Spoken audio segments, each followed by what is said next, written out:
Krishna everyone, and we are back with the Easy Journey to Other Planets by His Divine Grace, Srila A.C. Bhaktivedanta Swami Prabhupada, page number 22. In the 5th chapter of the Brahma Samhita, there is a description of the variegated planetary system that is within the material world. It is also indicated in the Bhagavad Gita that there are variegated planetary systems in hundreds of thousands of material universes, and that altogether these universes comprise only a fraction, 1/4, of the creative energy of the Godhead. The majority, 3/4, of the Lord's creative energy is manifested in the spiritual sky, called the Paravyoma, or the Vaikuntha Loka. These instructions of the Brahma Samhita and Bhagavad Gita may be finally confirmed by the material scientists as he researches into the existence of the antimaterial world. In addition, a February 21, 1960, Moscow News release reported, quote, Russia's well-known professor of astronomy, Boris Vorontsov-Viliaminov said that there must be an infinite number of planets in the universe inhabited by beings endowed with reason. Unquote. This statement of the Russian astronomer is a confirmation of the information given in the Brahma Samhita, which states, Yasya prabha prabhavato jagandanda koti shvasheshava sudati vibhuti bhinam tad brahmanishkalamanantam ashesha bhutam govindamadi purusham tamaham vajami. According to this quote from the Brahma Samhita, there are not only infinite numbers of planets as confirmed by the Russian astronomer, but there are also infinite numbers of universes. All these infinite universes with their infinite planets within are floating on and are produced from the Brahman effulgence emanating from the transcendental body of Mahavishnu, who is worshipped by Brahma, the presiding deity of the universe in which we are residing. The Russian astronomer also confirms that all the planets, which are estimated to be not less than 100 million, are inhabited. In the Brahma Samhita, there is also indication that in each and every one of the infinite number of universes, there are infinite numbers of variegated planets. The astronomer's view was seconded by Professor Vladimir Alpatov, a biologist, who maintained that some of the above-mentioned planets had reached a state of development corresponding to that of the Earth. The report from Moscow continued, quote, It could be that life similar to that on Earth flourishes on such planets. Doctor of Chemistry Nikolai Zhirov, covering the problem of atmosphere on the planets, pointed out that the organism of a Martian, for instance, could very well adapt itself to normal existence with a low body temperature. He said that he felt that the gaseous composition of the atmosphere of Mars was quite suitable to sustain life of beings which have become adapted to it. Unquote. The adaptability of organisms in different varieties of planets is described in the Brahma Samhita as Vibhuti Bhinam, meaning each and every one of the innumerable planets within the universes is endowed with a particular type of atmosphere, and the living beings there are advanced in science, psychology, etc., according to the superiority or inferiority of the atmosphere. Vibhuti means special power, and Bhinam means variegated. Scientists who are attempting to explore outer space in an attempt to reach other planets by mechanical means must realize that Organisms adapted to the atmosphere of the Earth cannot exist in the atmospheres of other planets.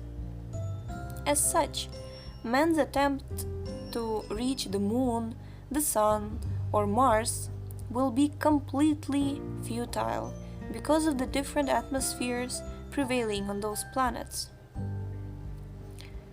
Yes, with all due respect to cosmology and to space people and all the cosmic scientific exploration, this is really true. At least in our material bodies, we will not be able to go there. Individually, however, one can attempt to go to any planet he desires. But this is only possible by psychological changes in the mind. Mind is the nucleus of the material body. The gradual evolutionary progress of the material body depends on psychological changes within the mind. The change of the bodily construction of a worm into that of a butterfly, and in modern medical science, the conversion of a man's body into that of a woman, or vice versa, are more or less dependent on psychological changes. In the Bhagavad Gita, it is said that if a man, at the time of death, concentrates his mind upon the form of the personality of Godhead, Sri Krishna, and while so doing relinquishes his body, he at once enters the spiritual existence of the antimaterial world.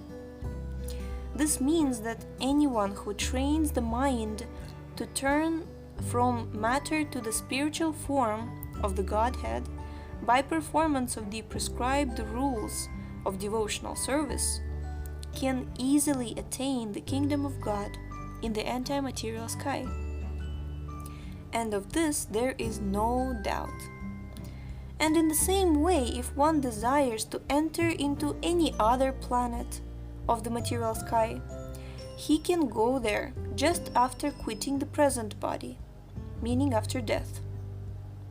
Thus, if someone wants to go to the Moon, the Sun, or Mars, he can do so simply by performing acts for the purpose.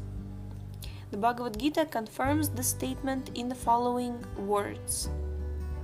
Quote, "That upon which a person meditates at the time of death, quitting his body absorbed in the thought thereof, that particular thing he attains after death." Unquote. Maharaja Bharata, despite a life of severe penances, thought of a stag at the time of his death, and thus became a stag after life. However, he did retain a clear consciousness of his past life and realized his mistake. It is important to realize that one's thoughts at the time of death are influenced by the actual deeds which one performs during his life.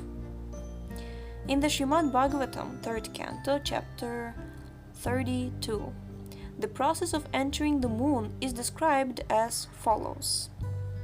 Quote, "Materialistic-minded men who have no information of the kingdom of God are always mad after material acquisition of wealth, fame, and adoration. Such men are interested in the progressive wheel of their particular family unit for their own self-gratification, self-satisfaction, and so are also interested in the progress of social and national welfare. These men attain their desired objects by material activities. They are mechanically engaged in the ritualistic discharge of prescribed duties and are consequently inclined to satisfy the pitas, or bygone forefathers, and controlling demigods by performance of sacrifices, as prescribed by the revealed scriptures. Addicted to such acts of sacrifices and ceremonial observances, Such souls enter into the moon after death. When one is thus promoted to the moon, he receives the capacity to enjoy the drinking of somarasa, a celestial beverage. The moon is a place where the demigod Chandra is the predominating deity. The atmosphere and amenities of life there are far more comfortable and advantageous than those here on earth. After reaching the moon, if a soul does not utilize the opportunity for promotion to better planets, he is degraded and forced to return to Earth or a similar planet. However, materialistic persons, although they may attain to the topmost planetary systems, are certainly annihilated at the time of the cosmic manifestation's dissolution. Unquote. As far as the planetary system of the spiritual sky is concerned, there are unlimited Vaikuntha planets in the Paravyoma.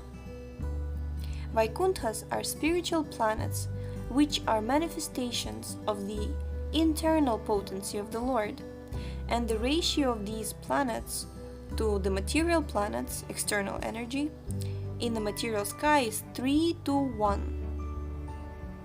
So the poor materialist is busy making political adjustments on a planet which is most insignificant in God's creation. To say nothing of this planet Earth, the whole universe with innumerable planets throughout the galaxies is comparable to a grain of mustard seed in a bag full of mustard seeds. But the poor materialist makes plans to live comfortably here, and thus wastes his valuable human energy in something which is doomed to frustration. Instead of wasting his time with business speculations, he might have sought the life of plain living and high spiritual thinking, and thus saved himself from perpetual materialistic unrest. Okay, I would like to stop on this point actually. So the link to this book is in the description, and we shall see you next time. Hare Krishna!